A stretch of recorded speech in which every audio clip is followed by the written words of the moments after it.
शुक्लांबरधरं विष्णुं शशिवर्णं चतुर्भुजं प्रसन्नवदनं ध्यायेत् सर्वविघ्नोपशान्तये। ॐ सरस्वती नमस्तुभ्यं वरदे कामरूपिणि विद्यारम्भं करिष्यामि सिद्धिर्भवतु मे सदा।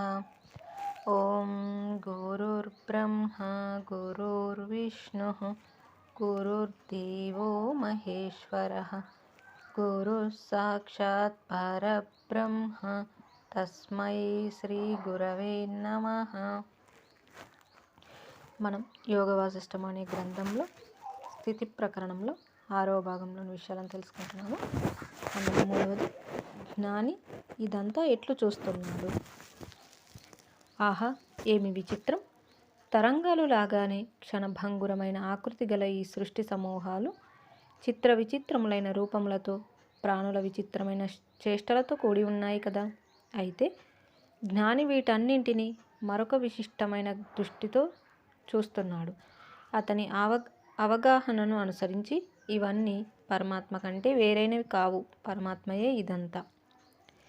పరమాత్మ నుండే ఈ సృష్టి పరంపరలు ప్రాదుర్భవిస్తున్నాయి అనే వాక్యం అజ్ఞానులచే తమ అసంపూర్ణ అవగాహన కారణంగా మాత్రమే ఏర్పడుతుంది.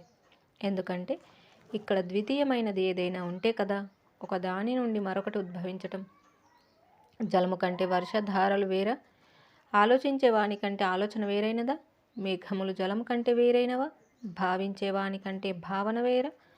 వృక్షము కంటే దాని కొమ్ములు, ఆకులు, పుష్పములు, కాండము మొదలైనవన్నీ వేరు అని అనటం ఎట్లా?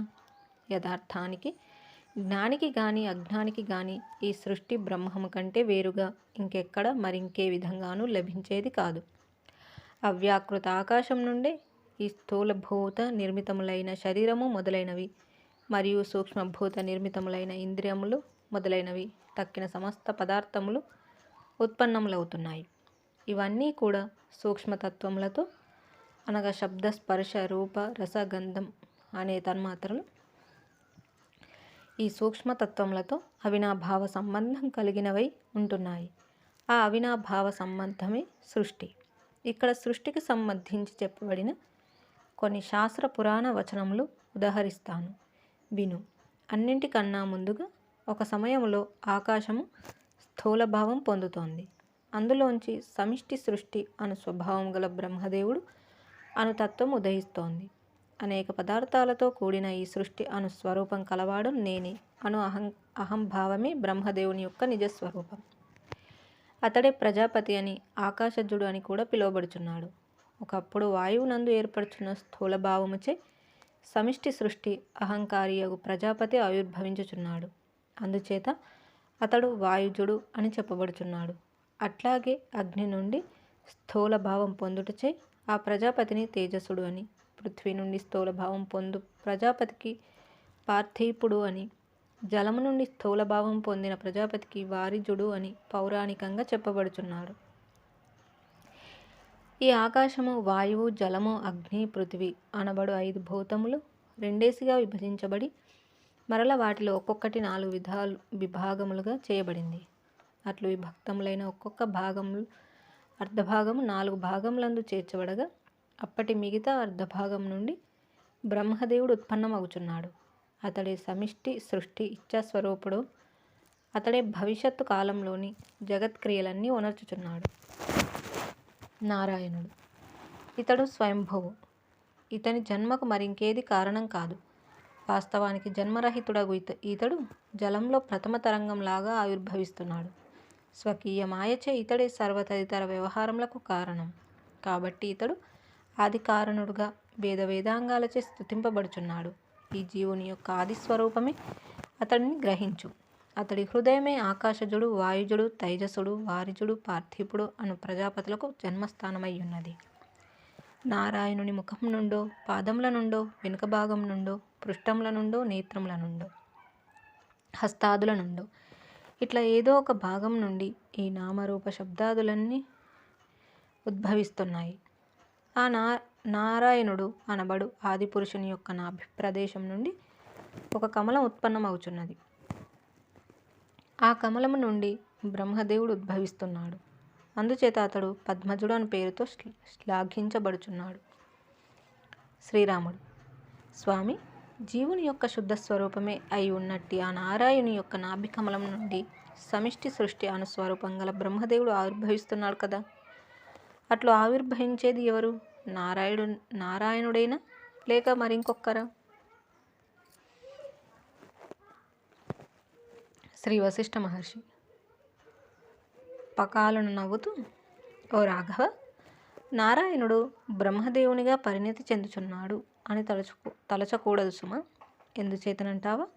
ఒక్క ప్రథమతత్వమగు స్వస్వరూపము తప్ప తక్కినదంతా స్వప్నభ్రాంతి వంటిది. ఇది మిథ్యారచనా చక్రము, మనోకల్పిత రాజ్యముల వలె మాయయే అయి ఉన్నది. నారాయణుడు జీవుని సర్వసంకల్పములకు ముందే ఉన్నట్టి శుద్ధ స్వస్వరూపము. బ్రహ్మదేవుడు అనేక ఉపాధులను సంకల్పిస్తున్నట్టి ఆ నారాయణుని సమిష్టి సృష్టి సంకల్పము. వాస్తవానికి పరమాత్మ దేనితోనూ ఎట్టి సంగమము ఏ సమయమందునూ లేనివాడు. అతడు అద్వితీయుడు అనగా ఈ జీవుని శుద్ధ స్వరూపమునకు అతడు వేరుగా మరెక్కడా లేదు. మరి అట్టి ఆ శుద్ధతత్వము నారాయణుడు నందు ఆశ్చర్యజనకము అద్వితీయము అయినట్టి ఈ సృష్టి జనించుట ఏమిటి? లేదు, మాయ యొక్క కార్యం మాత్రమే. కనుక పురుషుని నాభికమలం నుండి పురుషుడు ఉద్భవించను అను వ్యవహారమంతా బాలుని మనోరాజ్యం వంటిది. ఈ విషయం గ్రహించి ఆపై నాచే చెప్పబడి సృష్టి విశేషాలు విను. మరొకప్పుడు నిర్మలాకాశంలో మనస్సు యొక్క శక్తిచే ఏదో విభాగము సంకల్పించబడగా అందులోంచి సృష్టికర్తయగు బ్రహ్మదేవుడే ఆవిర్భవిస్తున్నాడు. ఇంకొకప్పుడు మహాపురుషులగువారు జలమునందు వీర్యముంచగా ఆ వీర్యం నుండి భూమి అను పద్మము లేక విశాలమగు బ్రహ్మాండము బహిర్గతమవుతున్నది. అట్టి భూపద్మం నుండి బ్రహ్మదేవుడు ఆవిర్భవించినప్పుడు పద్మజుడు అని చెప్పబడుచున్నాడు. ఒకప్పుడు పూర్వకల్పంలోని ఒక భక్తుడు ఈ కల్పంలో బ్రహ్మ అగుచున్నాడు. మరొకసారి పూర్వకల్పంలోని వర్ణుడు గాని వాయువు గాని ఈ కల్పంలో సృష్టికర్తయు బ్రహ్మగా అగుచున్నారు. ఇదంతా అట్లుండనిమ్ము. మరొక కోణం నుంచి అసలు ప్రశ్నకు వస్తే, అనగా పరమార్థంగా చూస్తే బ్రహ్మమునందు బ్రహ్మలు ఎక్కడా? బ్రహ్మము బ్రహ్మంగానే ఉంటోంది కానీ మరింకేది ఎన్నడూ బ్రహ్మమునందు ఉత్పన్నమగుటలేదు. ఈ విధంగా శాస్త్రకారులచే వివిధ రీతులుగా బ్రహ్మదేవుని విచిత్రమైన ఉత్పత్తుల గురించి చెప్పబడినది వర్ణించి చెప్పాను. అంతా విన్నావు కదా. అయితే మరలా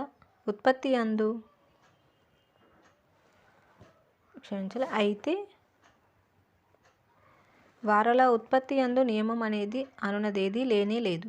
బ్రహ్మదేవుని సృష్టిలాగానే తదితరమగు సర్వం యొక్క సృష్టి కూడా నియమము అన్నది లేకుండానే ఏర్పడుతుంది. మనోవిలాస మాత్రం. అంతా విన్న తర్వాత ముఖ్యంగా ఒక్క విషయం గ్రహించు. ఈ ప్రపంచం అనబడేది మనస్సు యొక్క విలాసం మాత్రమే. ఇదియే ఇక్కడ ముఖ్యమైన సిద్ధాంతము. ఈ విషయం నీవు చక్కగా గ్రహించటానికి వివిధ సృష్టుల క్రమమంతా చెప్పాను. ఈ సాత్విక, రాజసిక, తామసిక జీవజాతులు కూడా మనోవిలాస మాత్రం చేతనే సంభవిస్తున్నాయని గ్రహించు. ఎంతవరకైతే ఈ మనస్సు సమూలంగా నశించకుండా ఉంటుందో అంతవరకు ఈ సృష్టి వినాశనములు, సుఖ దుఃఖములు, జ్ఞాన అజ్ఞానములు, బంధమోక్షాలు సంభవిస్తూనే ఉంటాయి. ఈ సృష్టికర్తలు భూత, భవిష్యత్, వర్తమాన కాలాలలో ప్రియ అప్రియ వస్తువులు, వాటి పట్ల స్నేహ శత్రుభావనలు మరల ఉత్పన్నమవటం, శమించటం జరుగుతూనే ఉంటుంది. మనస్సే అన్నింటికీ మూలం. దీపం వెలగటం ప్రారంభించి అస్థిరమగు ఆకారం కలిగి ఉండి మరల ఎప్పుడో శమిస్తోంది చూచావా? అట్లే బ్రహ్మదేవుడు మొదలగు చతుర్ముఖ ఆకారములు ఏర్పడటం, శమించటం ఇదంతా కాలం యొక్క ప్రవాహగతిత స్వభావమే కానీ మరింకేమీ కాదు. దీపం స్వల్పకాలంలోనే లయిస్తుంది. ఇక బ్రహ్మదేవుడు ద్విపదార్థాంతమున అంతరార్థమగుచున్నాడు. అనగా ద్వైత ప్రకృతి లయించగా అతడు కూడా శమించుచున్నాడు. ఈ ఇద్దరి భేదం కాలహరణమే గాని మరింకేమీ కాదు. కాలన్యాయము. కృత త్రేత ద్వాపర కలియుగాలు మరల సంభవిస్తున్నాయి. అట్లాగే చక్ర భ్రమణంలాగా ఈ జగత్తులు వస్తున్నాయి, పోతున్నాయి. రోజులు యుగాలు కల్పములు, మన్వంతరాలు, వీటి పరంపరలు ఒకదాని వెనుక మరొకటిగా మరల ఏర్పడుచున్నాయి. రోజులు దొర్లుచున్నట్లే కార్యసమూహమంతా మరల సంభవిస్తోంది. ఈ జగత్తంతా పరిచ్ఛిన్నములకు అనేక పదార్థములతో కూడి ఉంటోంది. జీవులు ఆయువు అని గాలివాలుకు మరల ఈ జగత్తులోకి వచ్చిపోవుచున్నారు. బాగుగా కాల్చబడగా కనకనలాడే ఇనుప ముద్దలో స్వభావ సిద్ధంగానే అగ్నికణములు ఉండి ఉంటాయి కదా. చిదాకాశమున ఈ సమస్త పదార్థములు స్వభావంగానే స్థితి కలిగి ఉన్నాయి. ఒక వృక్షంలో ఫలములు కాయుట, పూలు పూయుట అను స్వభావం రసరూపమున అవ్యక్తంగా ఉండి ఆయా ఋతువుల సమయంలో ప్రకటితమవుతూ ఉంటున్నట్లే ఈ జగత్తంతా పరమాత్మయందు స్వతహాగా ఉండి ఉంటుంది. జై శ్రీరామ్. ఈ విధంగా జ్ఞాని ఉన్నదానిని ఎలా చూస్తున్నాడు అనేటువంటిది మనకి ఇక్కడ వివరించడం చూసాము. అంటే పరమాత్మ నుండి సృష్టిలో వస్తున్నాయి అంటే వేరుగా చూడడం అనేది అది అజ్ఞానులు చేస్తారు అనేటువంటి విషయాన్ని తెలియజేస్తూ, జ్ఞాని మాత్రం సృష్టి అంతా ఒక్కటే పరబ్రహ్మ స్వరూపం అని చెప్పడం మనం ఇక్కడ చూస్తూ ఉన్నాము. ఇక తర్వాతి అంశం, ఈ ప్రపంచం ఎక్కడి నుండి వచ్చింది. 4వది, సర్వాత్మకమగు చైతన్యం నుండి ఏదేది వివర్తమగుచున్నదో అదంతా చిద్రూపమే అవుతుంది, కానీ మరి ఇంకేమీ కాదు. పరమాత్మ నుండి సృష్టిలో ఏర్పడుచున్నాయి అనున్నదంతా కంటి దోషముచే వినీల ఆకాశంలో 2వ చంద్రుని చూడటం వంటిది మాత్రమే. ఈ సృష్టి అంతా చైతన్యం నుండే ఆవిర్భవిస్తోంది. అట్టి చైతన్యమునందే అది స్థితి కలిగి ఉంటుంది. చంద్రకిరణములు చంద్రుని కంటే వేరుగా కనిపించినంత మాత్రం చేత చంద్రుడు వేరు, చంద్రకిరణములు వేరు అని అనగలమా? లేదు. ఈ కనబడే సృష్టి కూడా చైతన్యం కంటే వేరైనది కాదు. అయితే సర్వశక్తిమంతుడగు ఈ పరమాత్మ స్వభావం అసంగం, అద్వితీయము అయి ఉన్నది కదా. అట్టి పరమాత్మ యందు కనబడుచున్న ఈ ప్రపంచము వాస్తవము కాదు. స్వకీయ భ్రమచే ద్రష్టయే ఇదంతా ఇట్లు దర్శించుచున్నాడు. అందుచేత ఈ ప్రపంచం ఎక్కడి నుండి వచ్చినది అను ప్రశ్న ముఖ్యం కాదు. ఇట్లు భేద దృష్టిచే బ్రహ్మమునకు బదులుగా ద్వితముతో కూడిన జగదనుభవమునకు మాత్రమే నేను ఎందుకు పరిమితనవుచున్నాను అనున్నది ముఖ్య ప్రశ్న. జగత్తు అనబడేది చిత్స్వభావమునకు భిన్నమైనది కానే కాదు. అనేక జన్మల దురభ్యాసం యొక్క ప్రభావం చేతనే ఈ జీవుడు దోష సహితమగు జగత్తు వేరు, నేను వేరు, బ్రహ్మము వేరు అను దృష్టితో గాంచటం జరుగుతోంది. సర్వశక్తిమంతుడగు పరమాత్మ తనయందు తానే ఇట్లు మాయా సమేతుడై జగద్ద్రష్ట అను కర్తృత్వమునకు స్వయముగా ఒడిగట్టుచున్నాడు. అతడు అట్లు గాంచటం బహు చమత్కారమైన విషయమే. అది చిద్విలాసము, అనిర్వచనీయం అని చెప్పబడుతోంది. అయితే ఈ జగత్తు, ఇందలి చిత్ర విచిత్రములైన వస్తుజాలానుభవం ఇవన్నీ కూడా ప్రళయం అనబడు స్థితికి ఈవల మాత్రమే ఉంటాయి, ఆవల ఉండవు. ఏ జీవుని దృష్టిలో ప్రపంచ భావమంతా లయించిపోతున్నదో అతనికి ప్రపంచమనున్నదే లేని విషయమగుచున్నది. ఎవరి దృష్టిలో ఈ జగత్తు లేదో అతనికి బంధం ఎక్కడిది? బంధం లేని చోట ఇక మోక్షం యొక్క ప్రసక్తి కూడా ఉండదు కదా. ఓ మహామతి రామచంద్ర, జ్ఞాని యొక్క దృష్టిలో ఈ జగత్తంతా బ్రహ్మమే అయి ఉన్నది. ఏ విధంగా చూసినా సరే ప్రపంచం లేనిదే అని సుస్పష్టపడుతూనే ఉన్నది. అయితే అజ్ఞాని యొక్క దృష్టికి మాత్రం ఈ ప్రపంచం ప్రవాహము రూపంలో నిరంతరం ఉండియే ఉంటుంది. మిథ్య అయినప్పటికీ ఈ సాంసారిక మాయ నిత్యమైన దానివలె అజ్ఞానులకు అనుభూతం అవుతోంది. ఇక్కడ ఆత్మయే దృష్టితో కూడినదై ఉంటుంది. దృష్టి ఉన్నంతకాలం మాయ ఉంటుంది, జగత్తు ఉంటుంది. కనుక ఒక రకంగా ఇదంతా నిత్యమైనదే కదా. నిత్యమైన దానికి సృష్టి ఏమిటి, స్థితి ఏమిటి, లయం ఏమిటి? జగత్తు యొక్క ఉత్పత్తి వినాశనముల గురించి కొన్ని అభిప్రాయాలు. మొదట మీమాంసకుల యొక్క అభిప్రాయం. వీరిది పునరుత్పత్తివాదం. ఈ జగత్తు ఉదయిస్తోంది, కొంతకాలం తర్వాత నశిస్తోంది, మరల పుడుతోంది. కనుక ఇదంతా ఉత్పత్తి, వినాశనము, పునరుత్పత్తి కలిగి ఉంటుంది. ప్రవాహంలో ముందుకు పోతున్న జలం స్థానంలో వెనుకటి నీరు క్షణంలో ప్రవేశిస్తోంది. ఈ విధంగా తరంగతత్వం తరంగతత్వంగా శాశ్వతంగా కనబడుచున్నట్లు ఈ ప్రపంచం కూడా ఒక విషయం తొలగిన క్షణమే మరొక విషయం దృష్టి అందు ప్రవేశించుచుండుటచే ఉత్పత్తి వినాశన సహితం అనునదే వాస్తవం. దృశ్యం యొక్క ఉనికి దృష్ట్యా చూస్తేనేమో జగత్తు ఏదో రూపమున ద్రష్ట పట్ల ఉండనే ఉంటూ నిత్యం అనునది కూడా వాస్తవమే అగుచున్నది. 2. క్షణికవాదుల అభిప్రాయం. క్షణికం. ఈ జగత్తు అనుక్షణం నశించిపోతుంది. క్షణక్షణం మార్పు చెందని వస్తువు అంటూ ఇక్కడ ఏదీ లేదు. నశ్వరములై క్షణంలో విధ్వంసం పొందే విద్యుత్ వంటి పదార్థములే ఇవన్నీ. ఇట్లు తమ తదితర ప్రవచనముల నిర్వహణార్థం అనేక వాదోపవాదములతో ప్రతిపాదించబడు క్షణిక సిద్ధాంతం కూడా ఉచితమే. ప్రవహించు నీటిలో జలబిందువులు క్షణకాల మాత్రమే ద్రష్టకు ఎదురుగా ఉంటాయి కదా. ఒకానొక జలబిందువేమో క్షణికం, జలతరంగం అనుక్షణికం. అట్లాగే ఒకానొక దృశ్యంగా క్షణికమే అయినప్పటికీ దృశ్య పరంపరగా అనుక్షణికమే. 3. సాంఖ్యులు మొదలైన వారి అభిప్రాయం. స్థిరవాదం. ఇక్కడ చంద్రుడు, సూర్యుడు, కొండలు మొదలైనవి స్థిరంగానే ఉంటున్నాయి కదా. కాబట్టి ఇదంతా స్థిరమే. ఈ జీవుడు సుస్థిర స్వరూపుడే గాని ఒకప్పుడు ఉండి మరొకప్పుడు ఉండనివాడు కాదు. స్వసత్త దృష్ట్యా చూచామనుకో, ఇక్కడ ఎవరైనా ఏదైనా మార్పు కానీ చేర్పు కానీ పొందుచున్నారా? లేదే. ఒకడు బాల్యంలో ఏ సత్తా అయి ఉన్నాడో ఇక 40 ఏండ్ల తర్వాత 50 ఏండ్ల తర్వాత కూడా అదే సత్తా అయి ఉంటున్నాడు కదా. కనుక స్థిరవాదం కూడా మరొక కోణం నుండి ఉచితమే అవుచున్నది. స్వసత్త స్థిరమే అయినట్లు దాని దృశ్య సందర్శన చమత్కారము స్థిరమే. స్థిరము కల్పితము. ఇక మరొక విశ్లేషణ విను. యథార్థానికి పరమాత్మ ఏకము, అనంతము, అనిర్వచనీయము అయి ఉన్నది. అట్టి సమున్నతమగు పరమాత్మ యందు సంకల్పితమగు వస్తుజాలమంతా ఎట్లా ఉంటోంది చెప్పు. ఎక్కడ ఉంటుంది? కనుక బ్రహ్మమునందు పదార్థ జాలము ఉండజాలదు. అట్టి శుద్ధ పరబ్రహ్మమే నీ యొక్క, నా యొక్క, ఈ సర్వుల యొక్క వాస్తవ స్వరూపమై ఉన్నది. ఇక ఈ దృశ్య వ్యవహారం అంటావా? ఈ సమస్తము మరల మరల సంభవిస్తూనే ఉంటుంది. ఈ జనన మరణములు, సుఖ దుఃఖములు, కర్మలు ఇవన్నీ ఆత్మదృష్ట్యా లేవు. కానీ శరీరము, మనస్సుల దృష్ట్యా ఇవి ఉంటూనే ఉంటున్నాయి, మరల మరల కలుగుచున్నాయి. ఆకాశంలో సూర్యుడు మరల మరల ఉదయిస్తున్నట్లే ఈ జీవుని హృదయంలో ఆశలు మరల మరల చిగురిస్తున్నాయి. ఈ ఆకాశము, పర్వతములు, సముద్రములు, తదితర సృష్టి ఇవన్నీ గతిస్తూ మరల మరల ఉత్పన్నమవుతూనే ఉన్నాయి.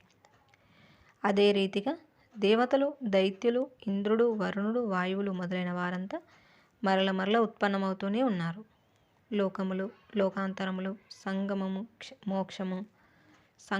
మోక్షము మొదలగు క్రియలు మరల మరల సంభవిస్తూనే ఉన్నాయి. ఈ పృథ్వీ కూడా అనేక సార్లు నశిస్తూ మరల ఉత్పన్నమవుచున్నది. సూర్యచంద్రులు మరల మరల ఉద్భవిస్తున్నారు. కొందరు జీవులు స్వర్గం నుండి తమ యొక్క పుణ్యం క్షయమగుటచే మరల భూమిపై పడుచున్నారు. భూమిపై నివసించే కొందరు జీవులు పుణ్యఫలంగా స్వర్గాదులు చేరుచున్నారు. ఈ సృష్టి వ్యవహారం అంతా మరల మరల వస్తోంది, పోతోంది. అనేక మంది ఇంద్రుల అధికారం పూర్తి అగుటచే క్రొత్త వారు ఎందరో వచ్చి ఇంద్రసింహాసనం అధిష్ఠిస్తున్నారు. అనేక సార్లు కృతయుగపు స్థితిగతులు కలియుగంచే కలుషితం చేయబడుచున్నాయి. అనేక కల్పములు దొర్లిపోతున్నాయి. జై శ్రీరామ్. ఈ విధంగా మనకి ఈ ప్రపంచం ఎక్కడి నుండి వచ్చిందనేటువంటి విషయాన్ని తెలియజేస్తారు. అందులో ఒక్కరి జగత్తు యొక్క ఉత్పత్తి వినాశనముల గురించి కొన్ని అభిప్రాయాలను కూడా ఇక్కడ తెలియజేయడం అనేది చూసాము. ఇక ఇందులో చివరిదైనటువంటి 6వ భాగంలో చివరిదైనటువంటిది 5వది, ప్రాప్తించేదంతా ఇతఃపూర్వపు అభ్యాసానుగతమే. ఎవనికి ఏ ఇతఃపూర్వపు అభ్యాసం ఏర్పడి ఉన్నదో ఆ అభ్యాసమును అనుసరించే అతని సంకల్పములు ఉంటున్నాయి. సంకల్పములను అనుసరించే అనుభవములు పదే పదే ఏర్పడుచున్నాయి. ఒక సమయంలో ఇదంతా రసవిహీనంగాను, అత్యంత భారంగాను, త్యజించుటకు అర్హమైనదిగాను ఉంటుంది. మరొకప్పుడు ఇదే జగత్తు అనేక ఆశలతో, సుందరమైన విషయములతో ఉన్నట్లు దర్శించబడుతోంది. విషయ పరంపరా రూపమగు ఈ మనస్సు ఒకానొకప్పుడు శిథిలమైన ఆకృతిని ధరించి తన యొక్క జన్మస్థానమగు తత్వమునందు విలీనమవుచున్నది. మరల మనస్సే జగత్ సమూహములను విస్తరింపజేస్తోంది. ప్రళయమైన తర్వాత మరల సృష్టి ప్రారంభమవుతుంది. అప్పుడు మరల సమస్త పదార్థములు ఉత్పన్నమవుతున్నాయి. మరల ఈ జగత్తు చక్రం వలె పరిభ్రమించడం ప్రారంభిస్తోంది. దీర్ఘ భ్రమరూపమైనట్టి మహామాయ యొక్క ఆడంబరంలో ఇది ఇట్లు నిర్ణయించవచ్చును. అనదగిన సత్యవస్తువు గాని అసత్య వస్తువు గాని ఏది ఎక్కడ ఉన్నది? కల్పనచే రచించబడినట్టి ఆకారం కలిగిన ఈ సంసార చక్రం భ్రమ వంటిదే సుమ. యథార్థానికి ఇదంతా లేనిదే అవుచున్నది. ఓ రాఘవ, ఈ జగత్తంతా అజ్ఞానం చేతనే ఆవిర్భూతం అవుచున్నది. నేత్రదోషం చేత ఆకాశంలో ఎందరో చంద్రులు కనిపిస్తున్నట్లు ఈ జగత్తు ఇందలి సంఘటనలు జనులు అనేక రీతులుగా ద్రష్టకు ప్రాప్తిస్తున్నారు. అనేక వికల్పములచే ఈ జగత్తు నిరంతరం వ్యాప్తమయ్యున్నది. అవిద్యామానమగు కర్తృత్వముచే నిర్మించబడిన ఇదంతా అధిష్టానమగు బ్రహ్మం కంటే వేరే కాదు. కాబట్టి నీవు జగత్తు రూపంగా చూస్తే ఇదంతా అసత్యమే. ఓ రామచంద్ర, అసలు ఈ జగత్తు సత్యం అనే మూఢబుద్ధిని నీకు ఎందుకు కలిగిందో చెప్పు. శ్మశాన సదృశమై రుద్రునిచే ఏదో ఒకప్పటికి సర్వము మృంగబడబోవుచున్నదే కదా. అట్టి జగద్విన్యాసము చూసి భ్రమ పొందవలసిన పనేమీ లేదు. జై శ్రీరామ్.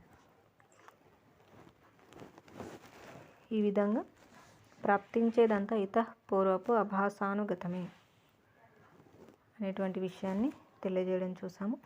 ఇక తర్వాత 7వ భాగాన్ని తెలుసుకుందాము. ఇంతటితో ముగించుకుందాము. జై శ్రీరామ్. కాయేన వాచా మనసేంద్రియైర్వా బుద్ధ్యాత్మనా వా ప్రకృతే స్వభావాత్ కరోమి యద్యత్ సకలం పరస్మై నారాయణాయేతి సమర్పయామి. స్వస్తి. ఓం తత్సత్.